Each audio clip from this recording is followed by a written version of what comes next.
contributed perhaps more than any other single individual to the progress in the field of modern studies. So he is really the founder of modern Ismaili studies, truly. Absolutely, Yeah.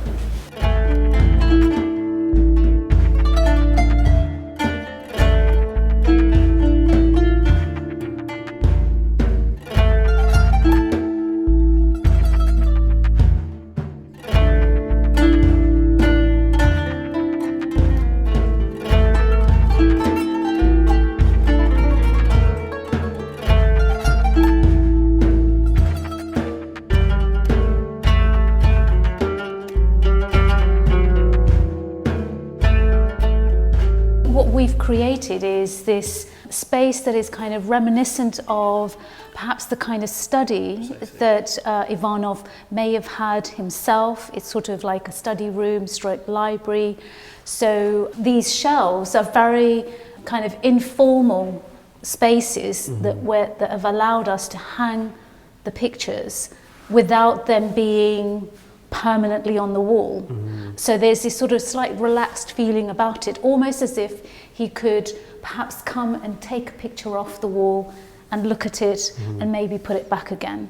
And equally with some of the books that we have in the show as well. What's also really interesting is that the show has this really nice balance between the historical narrative, but also it brings it to the modern day Ismaili studies. Precisely, yes. So by including some of the more contemporary books, we're encouraging audiences that perhaps aren't aware of any of this heritage to appreciate what IIS does today.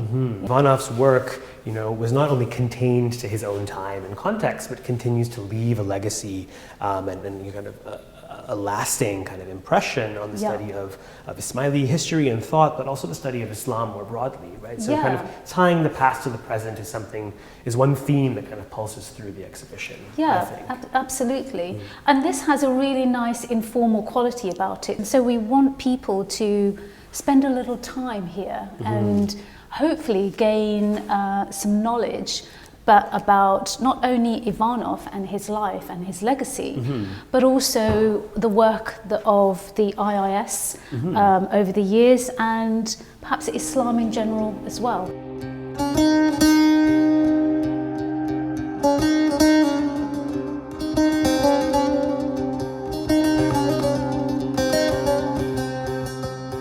Unfortunately, we have very little evidence, kind of visual evidence of Ivanov's life, but of course, because he worked with archaeological evidence, we do have a lot of photographs that he took himself, like these of Ismaili sites located near Anjudan, which is in modern-day Iran, and this is the Shah Gharib mausoleum and Shah Qalandar below, and these two mausoleums actually served as a source of inspiration for the contemporary artwork outside.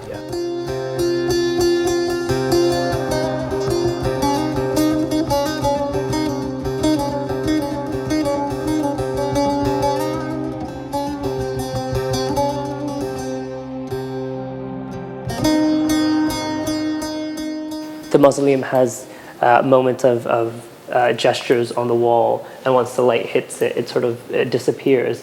And I found that an interesting form of preservation in a way. The work is loosely based on the image of Ivanov's work, but I wanted to sort of look back and look at the idea of architecture, the idea of the mausoleum, the idea of sort of holding a space to preserve. And seeing also the people who sort of walk and come through that space and the sort of marks that they leave within the space. So I think the idea of using concrete was really interesting because it has a permanence, but it also over time ages. And I think for the writing component in this work, these etchings on the wall and the sort of mark making reference calligraphy, but they actually are meaningless when you look at them.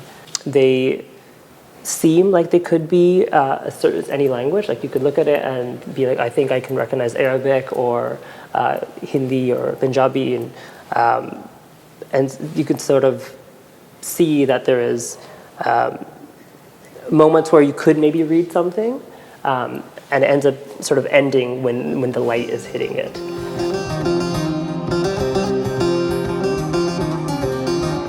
And I'm interested in using or in mixing and combining materials that you wouldn't find naturally in a space, and seeing the conversations that happen within with using, say, gold leaf and concrete or spray paint in some way, and seeing what happens when you're combining them and the conversations that happen on the canvas.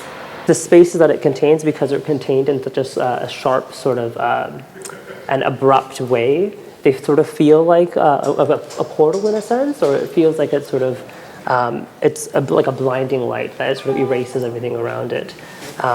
And that's why I thought it was interesting to be like a natural form of preservation in a way. And then I would use a sort of palette knife to smooth away this area, and then sort of prep it for the gold. Sort of painted this burnt sienna color underneath. The color behind sort of gives it a sort of luminosity, and they're quite thin, delicate pieces of gold that you would apply and then brush away as you go, and then start to burnish even, so that it has this different luminosity. And this sort of blue mark in the back is sort of to differentiate the inner space from the outside space.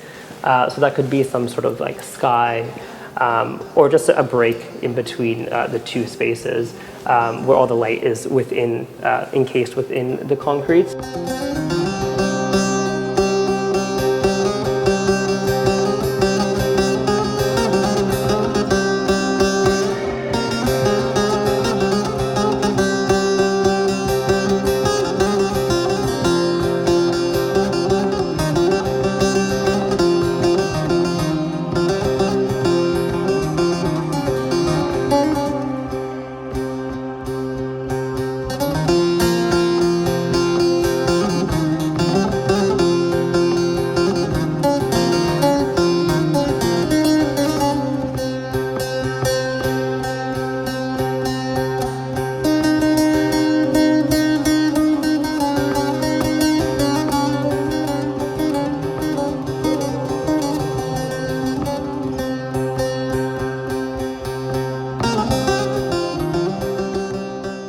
He produced editions of some of these manuscripts, including this Pandiyat Jawalmardi, which he published for the Ismaili Society of Bombay.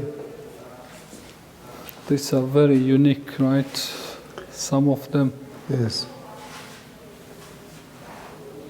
And these are a number of His publications, offprints of his articles, and this is really the first catalog the first known catalog of published Ismaili studies. in modern times of the Ismaili texts.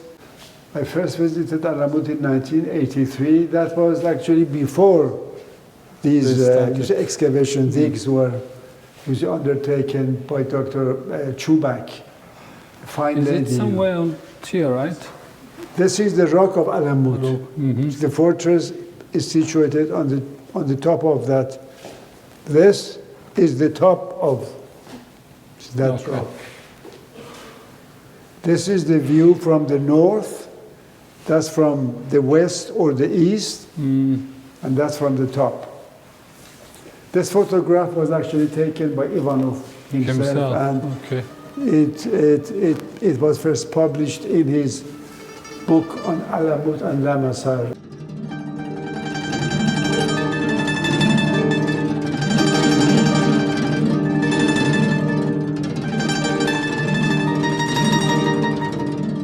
On behalf of the curatorial team, Essen and myself, but of course also Russell and others who have worked on this exhibition, we'd like to thank you again for coming this evening and for giving some of your time to listen to us speak about it. I very much wanted to have quite an unconventional approach to curating this show. The content is very academic, but I didn't want the exhibition to be kind of dry. It needed to be interesting, and it needed to appeal to a really broad audience. Yeah.